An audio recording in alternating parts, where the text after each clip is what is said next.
Ko puhi kereru te maunga, ko ana mahanga te whenua, ko raukawakawa te moana tapu, ko roto iti, ko roto roa ngā roto, ko maka te marae, ko Ngati Tarakaipo te hapu, ko Ngati Apa ki te rātou te iwi. The Tuia project in November of 2019 is going to be an opportunity for Ngati Apa ki te rātou to tell our truth. And it's really important because until now we really have been written out of the history of what's happened here, and in particular with the encounter of Cook. It's an opportunity, it's a platform for us to be able to talk about our historic narrative and our pūrākau pertaining to our rohe. Tō taranui and the surrounding bays was a really important wāhi tapu of ours. And so our maunga, one of our ancestral maunga is puhi kereru. Puhi kereru looks down onto our ancestral homelands to the area known as Anamahanga. Rau Kawakawa Moana, it was our supermarket, it was our highway, it's where we traversed, and it led us back into our wider rohe throughout the Tauihu and down into the west coast, including down into the lakes Rotoiti and Rotoroa.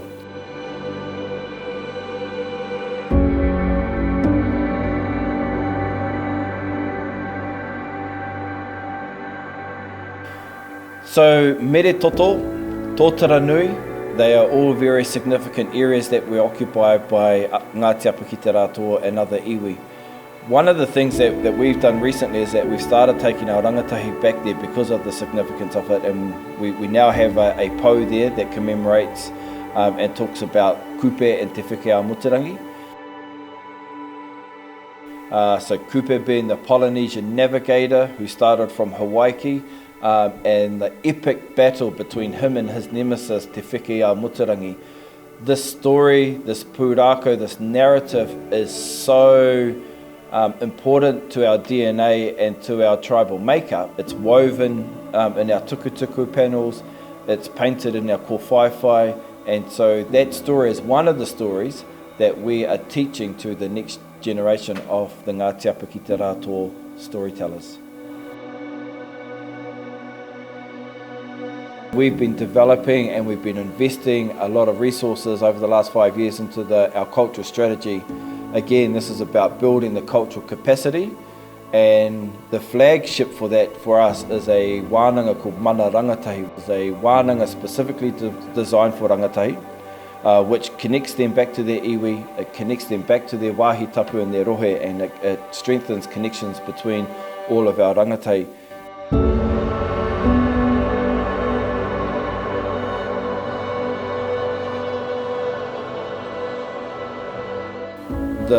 The real purpose and the real kaupapa for Mana Rangatai is to develop the next generation of our storytellers.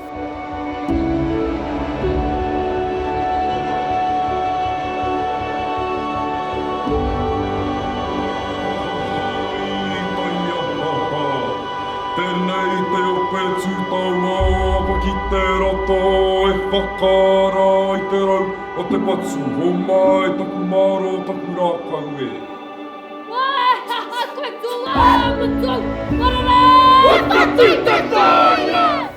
Dual heritage for us is really important because until this point there really hasn't been a dual heritage. This is a great opportunity for us to be able to put more of our mātauranga Māori, more of our tikanga, more of our content out there for our people. First and foremost, and then secondary to that to our wider community.